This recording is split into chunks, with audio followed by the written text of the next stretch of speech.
Welcome to the Cash Flow Couple Podcast. I am your hostess with the mostest, Wendy Williams. How you doing? I knew you were going to do that. Here with my husband, John Williams. How you doing? I'm doing well. You're over there. Actually, I'm doing fantastic.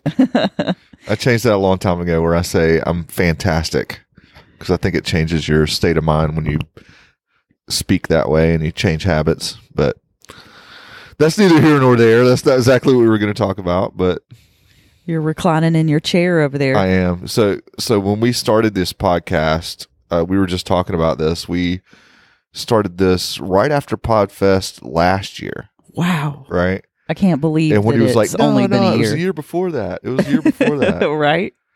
Because it seems like it's been forever. It does. So like that actually popped up on my, I was telling you about this earlier, but this popped up on my Facebook page today in July. This is July, right? Yes. Today's the 26th. So something like July 20th or 22nd or something. You know how you get that, 3 years ago or 1 year ago or whatever memories on Facebook? On Facebook. And it was 3 years ago this month that we completed our very first flip in the real estate game. Wow. No kidding. Yes. It's only been 3 years. Yeah. And it popped up like I did like a before and after seems or whatever. Like 10 years. Yeah. And that one was interesting. I think we talked about that on a previous episode. I'm sure we did. But that was was that the one in Rock Hill, South Carolina? It was in Rock Hill. Yeah. And it was the one that, I actually have tons of memories about that one, but. Well, see, you were more involved with that one, with the very first one than I was. That's because true. I wasn't really, I was working, first of all. I was teaching. Well, I was working too. I had a job at the time. Yeah, but you were the one that found it, and you were the one that handled all the contractors and. Yeah, you were there. You remember going to look at it, though, right? I did. Yes, I went and looked at it, but you're right. It was kind of my idea. It was me like going on. I think I started on Bigger Pockets. You started on Bigger Pockets. I remember which that. A lot of people probably do. They're a big platform, and a lot of people find them if you're going to search for real estate stuff. But not to rehash that story, but it just came up on my Facebook page. Wow, that's been recently. That's only been 3 years ago. Yeah, and it seems like it's been a lot longer than that, doesn't it? We have learned so much. And then we were talking about the podcast itself. We started that like February, March last year or something like that. Yep. After we went to PodFest. It was March. PodFest is like a big convention of podcasters, which is a really cool place to go, by the way, even if you're not into podcasting. It was fun. Because there's like We met William Hong. Remember that? Yes, I do remember there. That She so Bangs cool. dude from what was America's Got Talent? No. Not America's Got Talent. The other one that was more popular. There are people screaming at us right now telling us what it is. Come on, the one with Simon Cowell and that's America's Got Talent. No, yeah, that you're right. He did. I think he does Britain's Got Talent. He does that now, but he did America's Got Talent too. Was it America's Got Talent? Was that the one with No, that's the spinoff. That's the other one. It was because this one was all about singing, and America's Got Talent is like other stuff too. Right. So it was. Can't believe I'm drawing a blank on this right now. I'll think of it in a second. Okay, Give me some time. In a second. But why did we mention that to begin with? Because I got to meet William Hung. Oh, that's right. You got to meet William Hung. At PodFest. Yes. At PodFest was really cool. We got to meet all sorts of people. Larry Harbolt. Because podcasts are like every topic you can think of, right? Scott Carson from the Notes podcast. Yeah, Note Closers. The Note Closers podcast. Yeah. Yep, got to meet him. So if you're in the real estate space, and you're into notes, he's a good guy to know. But he runs a podcast. Of course, we're invited by Tyler Sheff of the Cashflow Guys.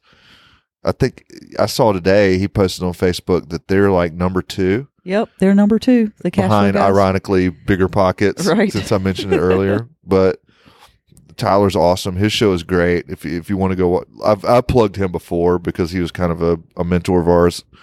But not kind of, he was, and we were a student of his, but he's the Cashflow Guys podcast, and they just started their YouTube channel.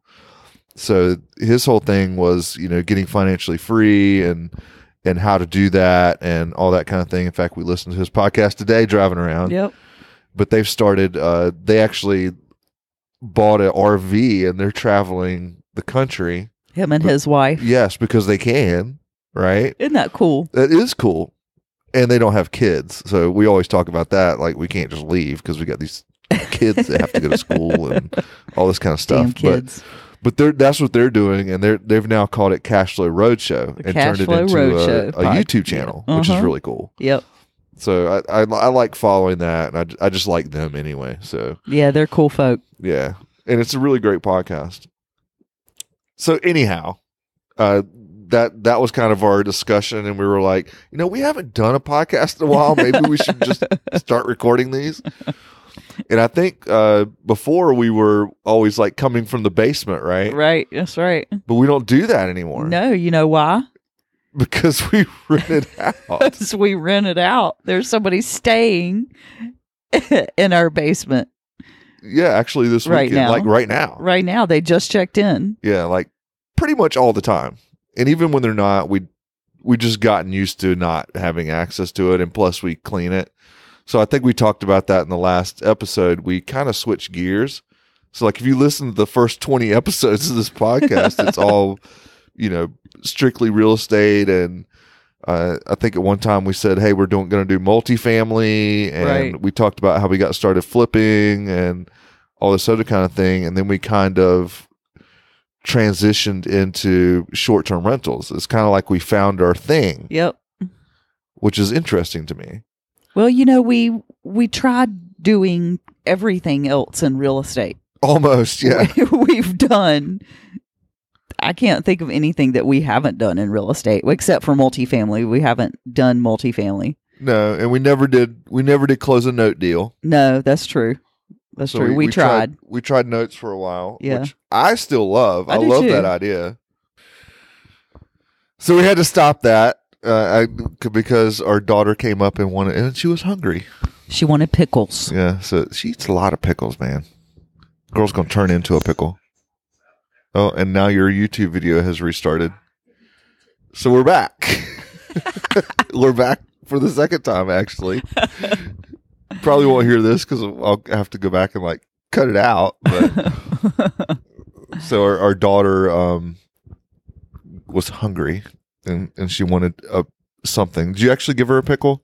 I gave her 3 pickles, so hopefully that will last until the end of the podcast. Okay, so we'll try that. We always try to bribe her with food. That works occasionally. There might be a dog barking or something like that, but we do get interruptions. But that's the Williams household, right? So I just realized that this is a circus and these are my monkeys. That's right. So anyway, we were talking about that we had done pretty much everything. Yeah, we have done a lot in real estate. I mean, looking back at these 3 years, and we have learned a whole lot of stuff. Haven't we though? Oh my gosh. And it's only been 3 years. And it's only been 3 years. It seems like it's been so much longer. It really does. Because we've had our head down, you know what I mean? Yes, every single day we've been doing something. Yeah. And not always in the same direction. We've changed direction a few times. And I was talking about that. We do some mentoring in a group called the Kingdom Real Estate. I think we've mentioned that before, too. I can't remember because the podcast we haven't done one in so long. So I'm like, what have I talked about before? I don't know. But we do some mentoring there. And we do it's a Facebook group primarily. Most of the time, and we do some live videos in there, and the one I did last week, because we try as leaders in that group to do one a week each, and the one I did last week, or actually it was the week before, I was talking about that kind of our growth through how did we figure out what our thing was? How did we figure out what our niche was? And it was just that. We tried everything. Yeah. I think that was the key, was doing it all.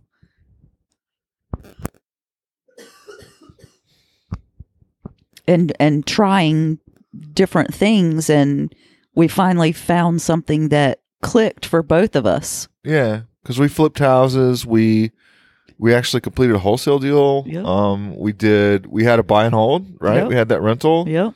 We recently sold that one, by the way. Yeah, we sold it to fund our short-term rental business. Yeah, but we had it for a couple of years. Yeah, we did. But it was like a flip that went bad, basically, and that we had to keep for a couple of years. But we got experience with that. Like, we know what it's like to own a rental. We know what it's like to be landlords, that kind of thing. We know what it's like to build an entire house. Yes, that one we had to rebuild. Like everything, like the subfloor and everything. But anyway. Yeah. But we did. We had to go through that and learn that that's not really what we wanted to be doing. Yeah, and we never made a business of it. No, we never did. That was the big thing that we never did. We were doing things and we were making money, but none of it was it wasn't a real business. It was just kind of like things we were doing to make money in real estate.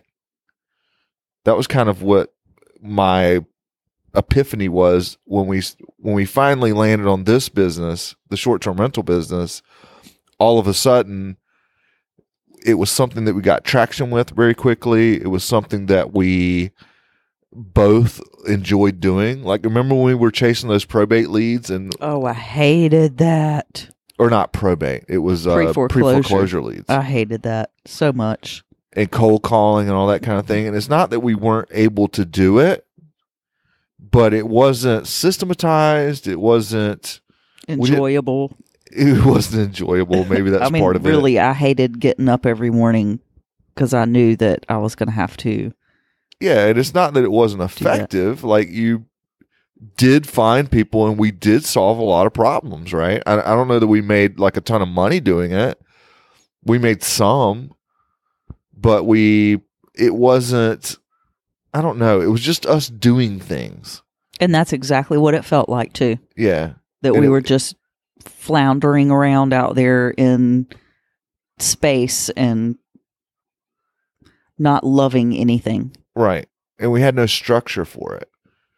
When we did this, all of a sudden now it's like, hey, we're building a brand where we have systems and processes. We have like real team members that like go do things for us.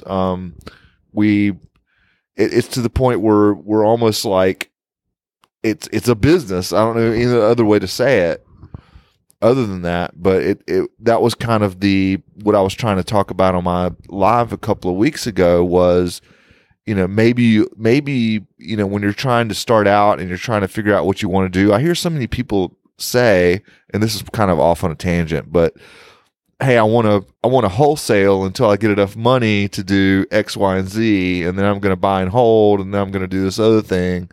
And the problem with that is if you're going to wholesale just for a while, it's not a business. I mean, you can do that. It's not an investor identity. Tyler was talking about that today on his podcast, or on one of the ones we listened to, actually. It's an exit strategy. It's not an investor identity, where short-term rentals can be an exit strategy, but it can also be an investor identity. But, there are people that build businesses around wholesaling too. Yeah, sure. I know people that have been wildly successful at that. But it's not the grind. It's not the hustle. They've actually like built a business around it, and they have team members and processes and all that kind of thing, where we never really had that. Yeah, we flipped houses. Yeah, we wholesaled. Yes, we had a rental. Yes, we did X, Y, and Z, but it was never a systematic, here's how we market for our customers. Here's how we deliver the services and products. Here's how we profit. Here are our numbers. Here's our, we weren't the CEOs. It didn't feel like we were the CEOs of the business. We were just like doing some stuff. You feel the same way? Exactly. I do. Yeah. But I never really thought of myself as the CEO of a business like I do with this short-term rental business. Maybe my mindset has changed, or I've grown a little bit. Maybe. And realized that that's what needs to happen. I don't know. I think it's a little bit of both of those things. Yeah, I think you're right. I think you realize that's what needs to happen. Yeah. And so it's almost like if I thought about going back, and it's not that I would never wholesale a property. I just don't want to build a business around it. It just doesn't interest me. Yeah, I mean, making money interests me. But right? I'm not interested in having a wholesale business. Right. But if you found a deal, or if you came across something and it wasn't something that you necessarily wanted to keep, sure, you would wholesale it. But now I know how. Of course you can. Yeah. Yeah, that's a good point, that you went through that and now it's like no big deal. Right, exactly. Just like the house we were talking about, we had to rebuild from the ground up. I could probably do a new build and it wouldn't be that big a deal, right? Because we've kind of done it. But I think it was important for us to go through those things and to have those experiences to be in the place that we are right now. Yeah, you're right. You're right. Because you can read all you want and you can listen all you want. It's all about doing it and going through it and experiencing it. You're right. Until you do something, it's not real. Right. And you don't really know. And we're going to pause again because the dog wants to be let out. Or in. Or out. Okay, everybody's happy. Let's continue. Okay. But I mean, that's kind of what our process was, right? That was the journey, yes. The journey was experiencing all of those things so that we could get to where we are right now. Yeah, and it's not like I would never flip a house. It's not like I would never, I mean, we would be a lot better at it. Oh, sure. Yeah. Even the third one we did, right? Yeah. But I don't know that it's a business model that I'm totally like want to build a brand and all that kind of thing around, where the short-term rental business is. Yeah, so we found our niche. Yeah, and that's exactly it. And it may be that short-term rentals for you is like, nails on a chalkboard, or you get into it and you decide, hey, I don't really like doing this. I would rather be flipping houses. And I know people like that. Sure. So a lot of it, I don't know if that was supposed to be the purpose of this podcast, but I think it's really good information, is that you kind of have to, how like when you go to the mall and they have like the people out front in the food court, and they have like the little things you can taste. Oh, yeah, especially the Chinese place. Yeah. The bourbon chicken. Well, here, yeah, like it's the Chinese place, and then there's that Thai place that has like other stuff. But you almost like go taste some things. Yes. And you figure out like that looks good, but I don't really like the way that tastes. Yep. Or that tastes a lot better than I thought it was going to.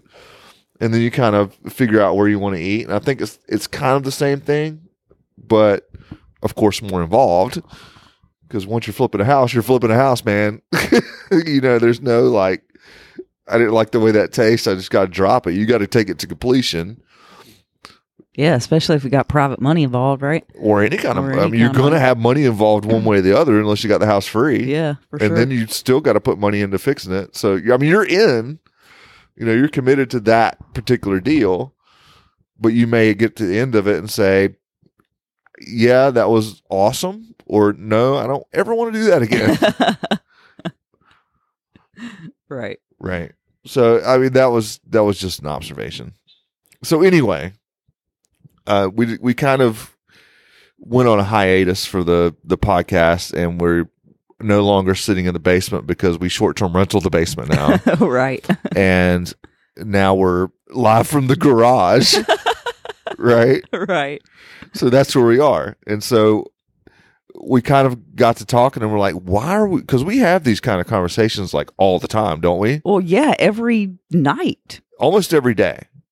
Because that's something that happens. Like when you find your passion and your niche, you tend to sit around and talk about it all the time or strategize or. Yeah. And that's what we do. And sometimes we almost have to just like let it go and like go do something else.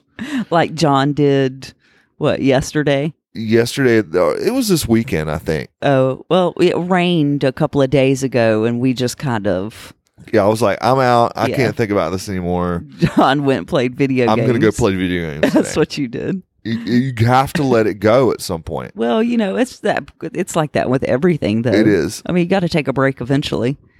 But we've had our head down every day we were talking about this today. We've been in the short-term rental business, and you're about to say like 9 months, but really we've been in it since 2017. Yes. Because we did the basement for a year before we got our first external unit. We started the basement in August of 2017. Yep, that's right. And so now it's almost August of 2019. So we've actually almost been in the business 2 years. Yep. Which is a long time considering that, hey, we've been in the entrepreneurial space period for 3 years. But what's interesting about it is that we didn't realize that was our niche, even though we were doing it. Yep. Isn't that interesting? Yes. It was right under our nose the whole time. Sure enough. And it wasn't until August of last year, a year into having the basement, that we said, why aren't we just doing that? We were sitting out in the garage. And it was just like this. We were sitting out in the garage having one of our conversations about what are we going to do next? Yep. Because we just finished up. Or no, we were in the middle of a flip. Our last one that we did, and it wasn't going well. And it did not go well. That one did not go well. In fact, I don't think we made money. I'm pretty sure we did not make money on that. I made money because I sold it as a real estate agent. Yes. So Wendy's licensed, so she listed it. So she got that. At least we got that. But as far as like the actual company, because that's outside of the business, right? That's outside of J&W Property Investments. We did not make money on that deal because and there's multiple reasons why. There's lots of reasons why, but we're not going to go into those right now. But we were basically kind of sitting around saying, what are we going to do? Do we just like take a break? Do we do something else? And I think the conversation came up that, hey, we made more money and it was probably out of frustration. We were like, man, we made more money in the basement than we did at that place that we have over in Gastonia. Gastonia is a little town to the west of Charlotte. That's our rental. That's where our rental was. That's where our rental was. That was the bad flip that we turned into a rental. So we were making more money short-term rentaling the basement than we were at our long-term rental. Yeah, and even then, like you hear people talk about in real estate, it's like, hey, if I can get $200 a door, I'm golden. Well, this place was doing $870 a door. Yeah. Because we owned it free and clear. We did it cash, remember? Yep. It's just the only problem was all our cash was in it. That's right. That's where all our cash was. And we couldn't sell it for what we had in the thing, so we were just renting it. But that meant the rent checks were great when we got them. Yeah. I mean, that was another that we won't go into. But it wasn't rented all the time, but because it's kind of a not great area and the tenants were bad, and yeah, we'll never do that again. There were times that it just wasn't rented. But when it was rented, it was like honestly net like $870 after property management.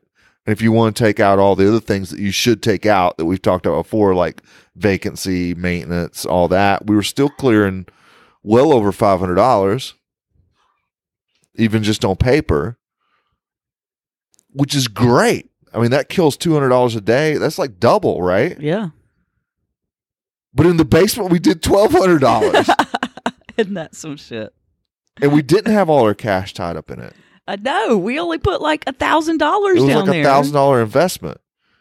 And if you're getting that back a month, then your rate of return is pretty damn good, right? I would say so. Of course, it's the basement, so we're kind of not counting some things that should be counted, Right. like part of the mortgage Right. and Yeah. utilities and things like that.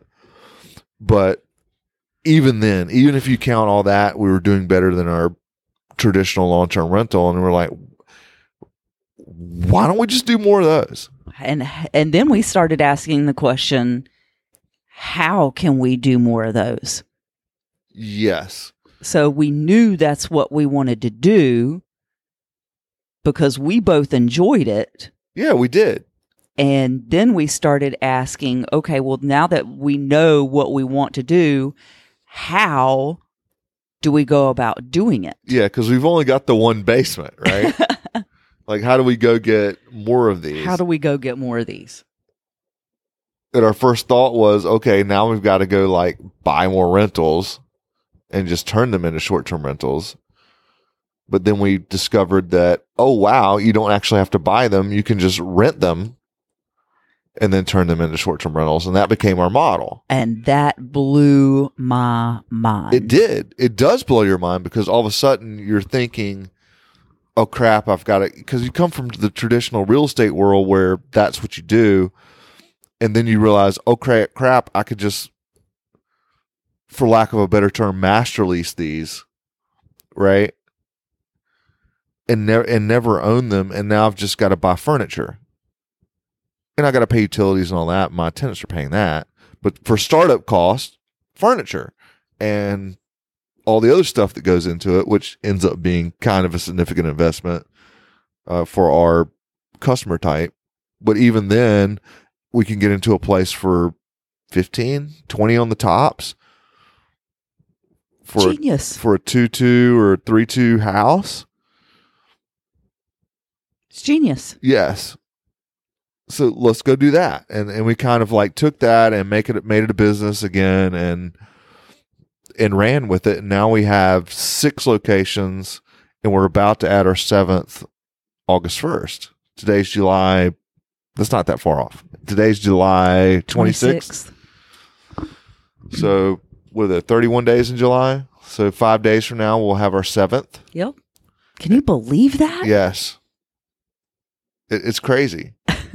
And it really hasn't been that long.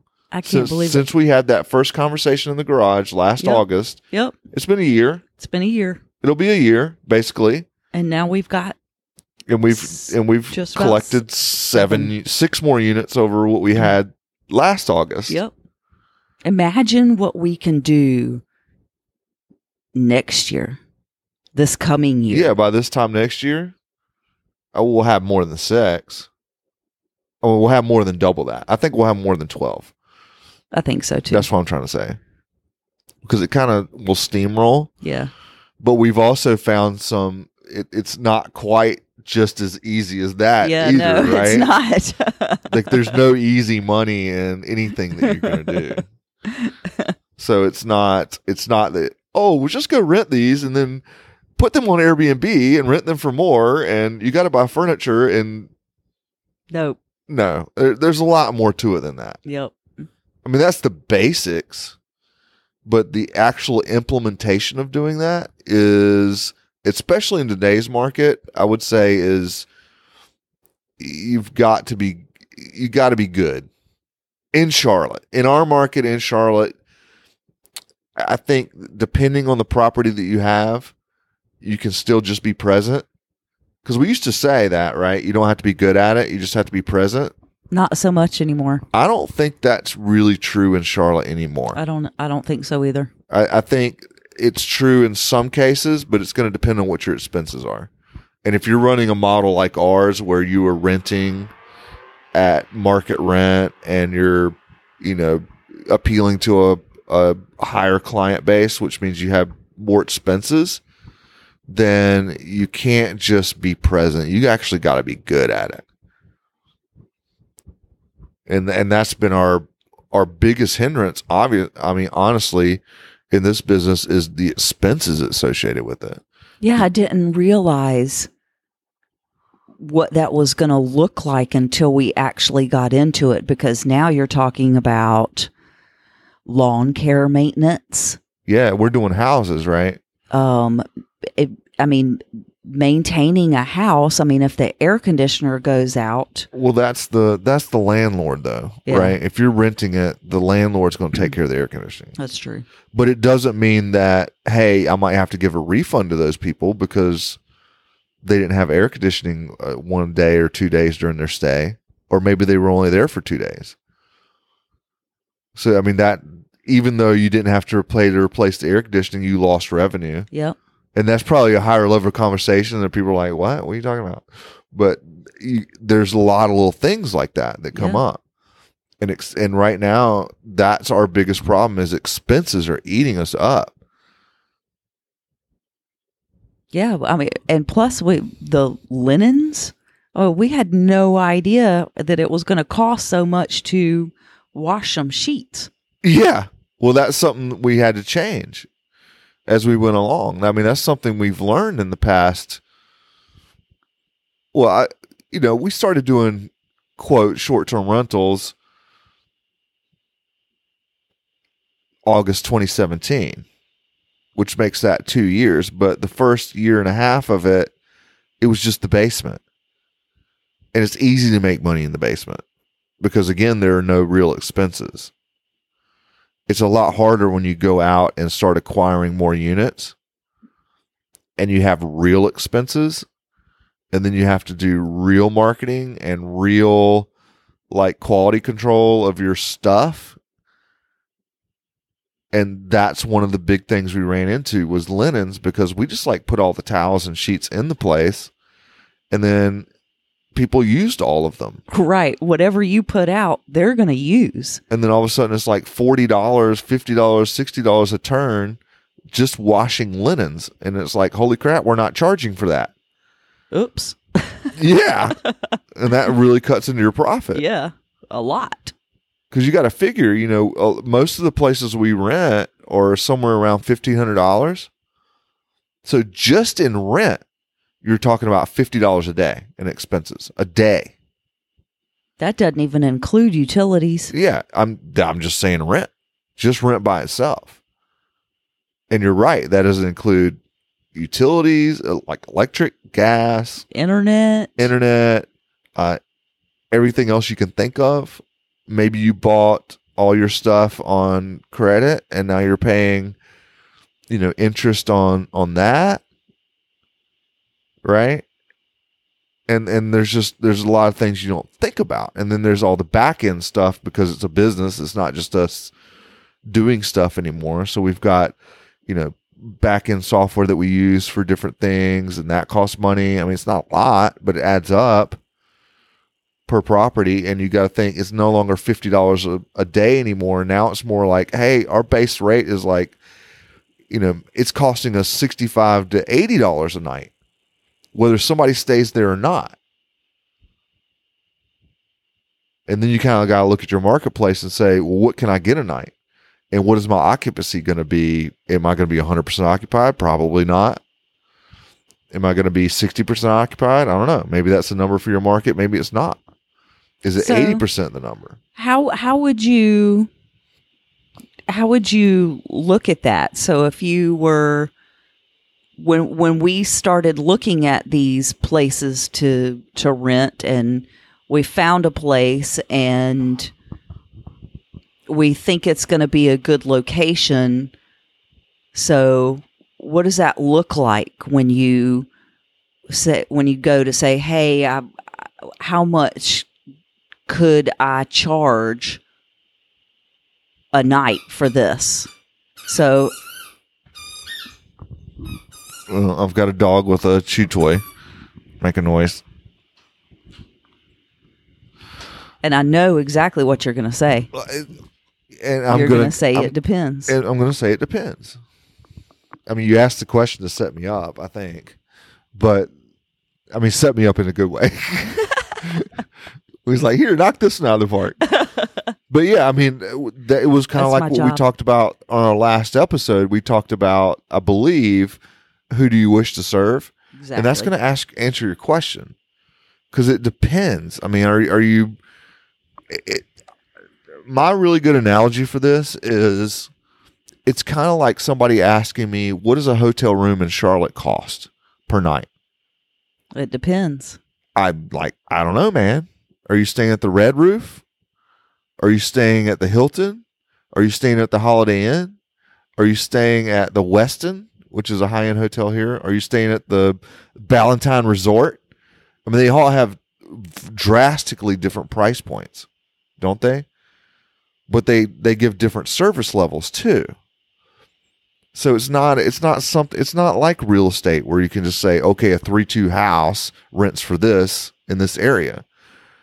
In the short-term rental world, since we do houses, a 3-2 house in the same area, two different ones might rent for two different price points because they target two different customer types. And it's not only we serve families with children coming to town for life events and stuff like that. Or you could serve business travelers, or you could serve traveling nurses, or you could serve, there's a million different reasons people need short-term housing, right? But even within those customer types, there are quality types, meaning, are you Dollar General? Are you Target? Are you Walmart? Are you Nordstrom's?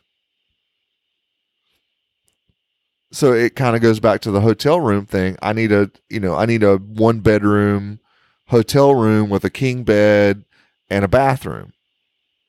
Well, that describes every hotel room, every hotel in Charlotte, and they've got multiple service levels. They've got multiple quality levels. It depends on what you're looking for. So I don't know. Who are you? And that's what you kind of have to define. Who are you? Who am I serving? What's the avatar for? What's my customer type? Right. So that's what we talked about in the last episode was whom do you serve?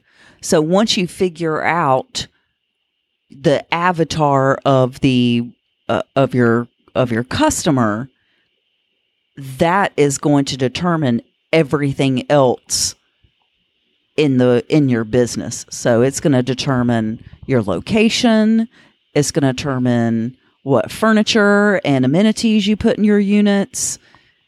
It's going to determine, like everything.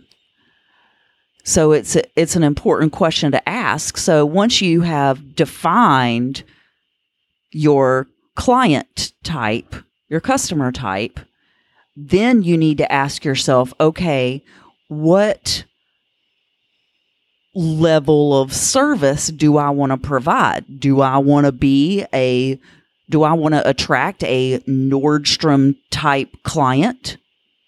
I mean, there's pros and cons to each one of those, right? So are you going to be Nordstrom? Are you going to be Target? Are you going to be Walmart? Or are you going to be Dollar General? Yeah, and the way I relate that to the hospitality business, which this is are you Red Roof? Are you Holiday Inn, which I think is better than Red Roof in my mind? Are you Marriott? Are you, Ballantine Resort? Totally different price points. Totally but they're different all in the same area. experiences. You can stay in all of those places in Ballantine, which is a nice area of Charlotte. Right? And they all have totally different experiences. They do, and it all comes down to the experience, and that's exactly the answer. That's the answer right there. And not only is it the experience, it's also the expectation. Yeah, it's the expectation, because we found that out too, having operated for a while, that if you have somebody, maybe I should explain that, like what we keep talking about, this like Dollar General, Walmart, Target, and Nordstrom thing. Like people know what we're talking about. Use the analogy with the coffee. And the t-shirts, right? And the t-shirts. Yeah, so this is the way it was explained to me that makes like a ton of sense to me, and hopefully it makes sense to you as well. So take those stores, Nordstrom, Target, Walmart, Dollar General, Family Dollar, pick something below Walmart, okay? All of those stores sell actually a very similar products, right? Like I can go to a Nordstrom and get a t-shirt. I can go to a Target and get a t-shirt. The difference is I could go to Nordstrom. I can get a t-shirt. I can get coffee. But when I walk in there, they're going to help me pick out the t-shirt. They're going to bring me coffee from the coffee bar at Nordstrom, which is actually pretty good. And they're going to, there's a different level of service that goes along with that, right? But the t-shirt's going to cost me $95 for a freaking t-shirt. But it's a great experience. And I feel like maybe I got a better quality t-shirt. Okay. But mostly it's about the experience that I expect when I walked into Nordstrom's. Correct? I could go to Target. I can get a very similar t-shirt. Maybe even the same one. We can argue that because I used to work in a place that made t-shirts. And we can argue about whether they're actually the same t-shirt and they sew a different label on them, which I happen to have some experience. But anyway, whatever. But you could go into Target. You can get a very similar t-shirt. It's not going to be $95, but it's going to be nice. It's going to be a good t-shirt. And I can still get coffee because in Targets, they have a Starbucks, right? But I've got to go get my own coffee. I've got to go to the Starbucks and actually order it and get my own coffee, but I can still get Starbucks and a t-shirt. At a Walmart, it's a different level of experience. I could go in a Walmart. I can get a very similar t-shirt to a Target. It's going to be a little cheaper than Target. And I can still get Starbucks. But I've actually got to go to the shelf and buy the Starbucks bag of coffee and take it home and make it. Because I can't get it in the Walmart. But I don't expect to be able to get it in the Walmart. But I also expect to get a cheaper t-shirt while I'm there, right?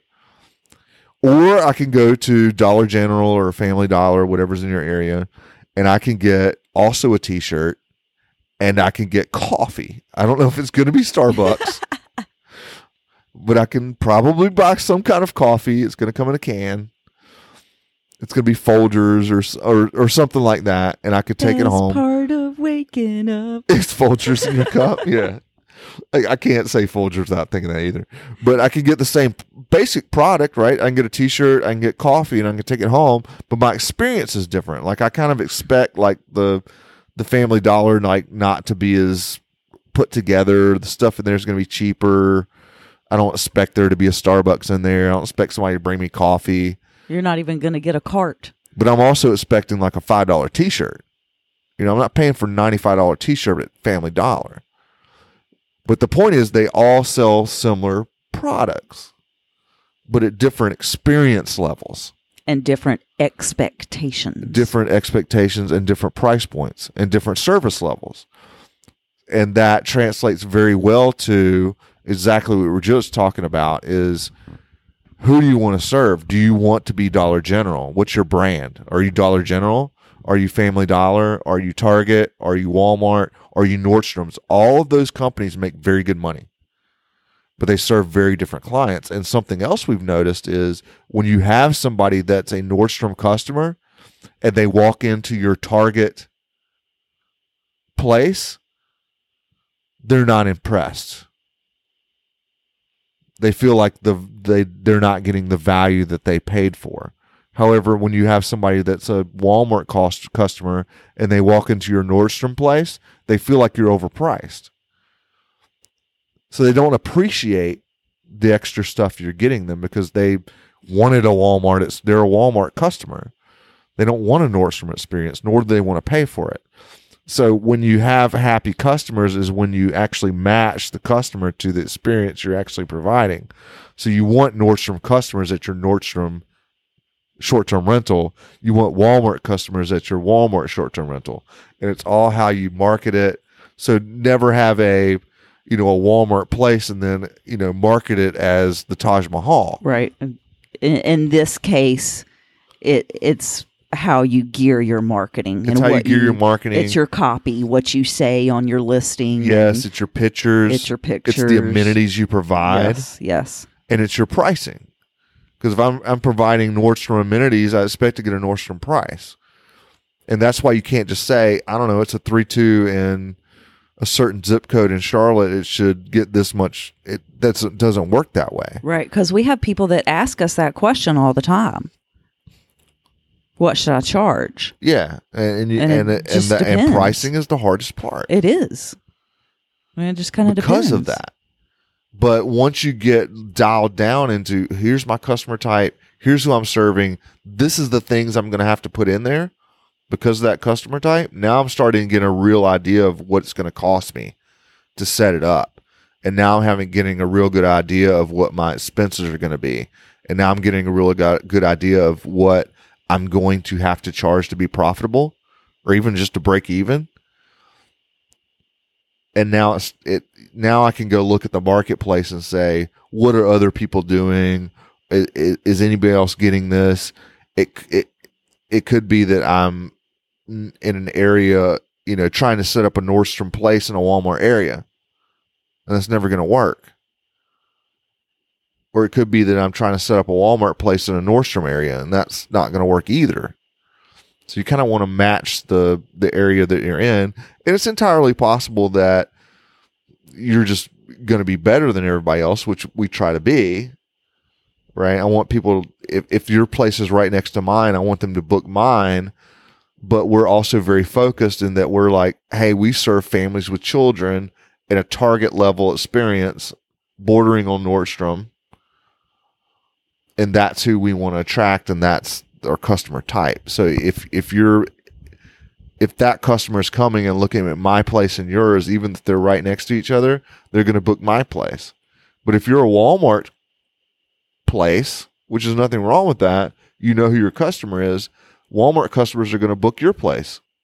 So you're not really competing because we're going after different customer types. Target does not compete with Nordstrom. They don't try to. So that was my only point about that.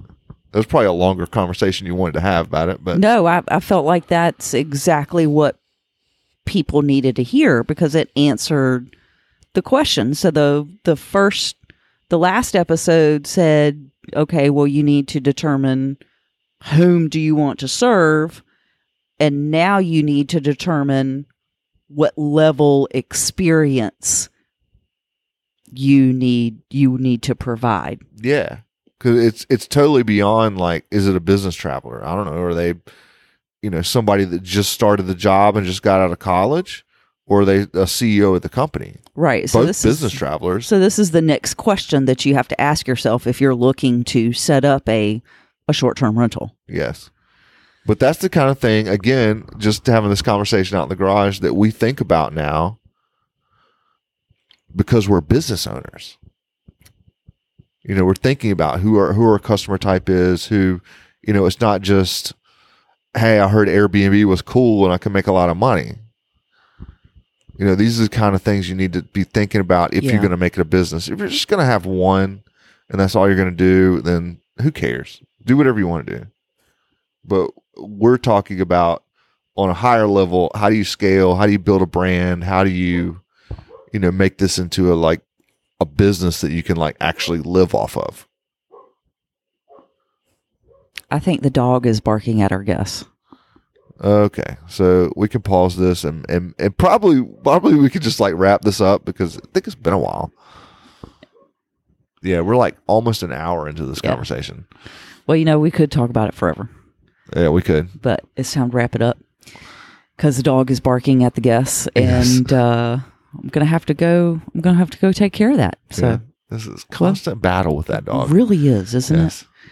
So this has been a wonderful discussion. I hope you found some value in it. If you did, you can. Do you even still remember how? Oh, dude, hold on.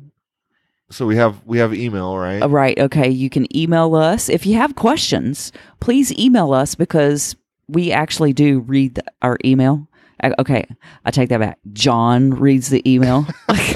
I do not read the email. I share the email with you. That's true. John's like, hey, did you see this email? I was like, no.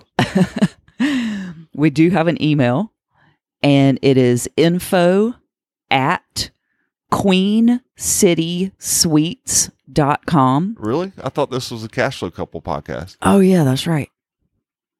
Info at thecashflowcouple.com.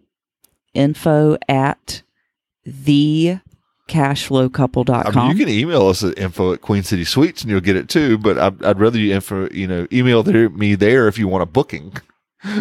Oh, yeah, that's true. Let's do that. And then we actually have a Facebook page. We do have at a the Facebook. Cash Flow Couple. With Facebook, that's what it was. You want me to do this for you? I'll be Wendy's memory. I'm often Wendy's memory. Yes, you are. It's been a long time, dude. I understand. Give me a break. Understand. We need to edit this part out. No, I'm leaving this totally in. Bastards. I'll put you in the taint later. Okay.